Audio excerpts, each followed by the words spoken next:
are even thinking of putting your home up for sale, you need to hear what my next guest has to say. Real estate broker Michael Gaddis is here with ways you can sell your home for top dollar. Michael, thank you so much for coming in. This is really important to people that are even considering selling right now. Oh, absolutely. So let's talk about getting top dollar for your house. And there are some simple steps people can think about as you're about to put your home up for sale.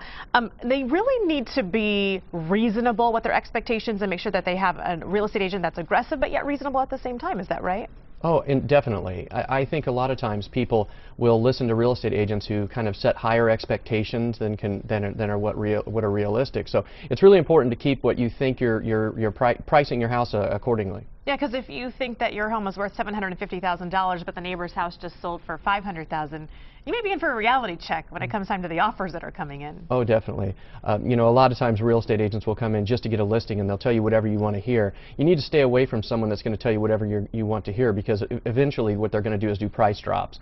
And it's better to get an agent that's more realistic in what you can get. Yeah, you're going to get frustrated if that starts happening. All right, hire an aggressive agent, to say the least, right? Oh, you definitely need to hire an aggressive agent. But as I said, you need to make sure you taper that aggressiveness with unrealistic expectations. Talk about having a marketing plan. I don't think a lot of people think about this when they put their home on the market. What is the ultimate marketing plan in order for people to get their home sold fast? Well, having a marketing plan is very important. Most agents will put the listing on the multiple listing service, but as I said, all agents can do that.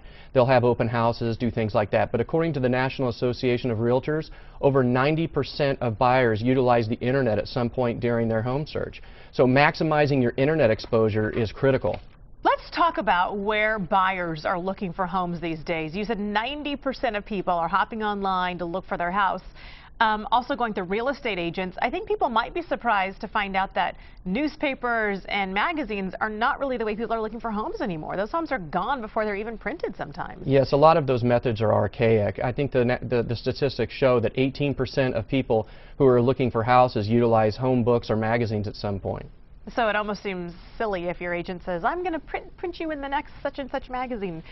Just be a little weary if that's their only marketing plan, right? Oh, yes. You know, my office, we have an in-house marketing department led by an individual with a master's degree in marketing.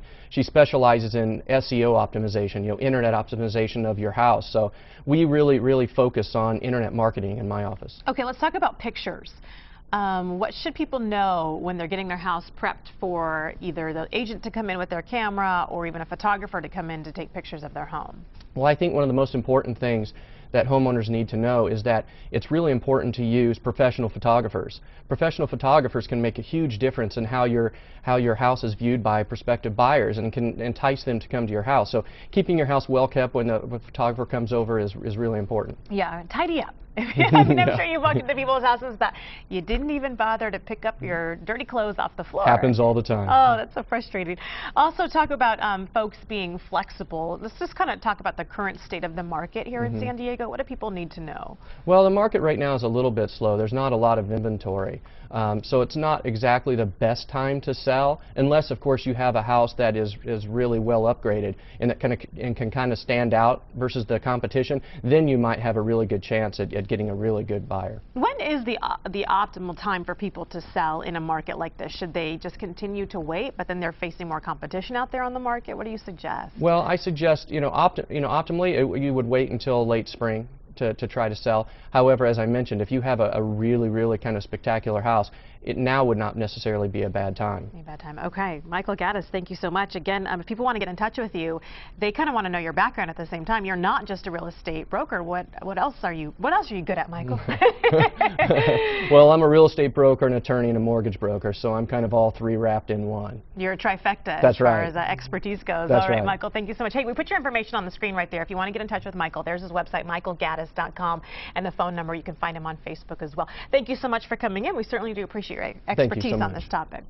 For more information, go to our website, san diego6.com, and click on San Diego Living.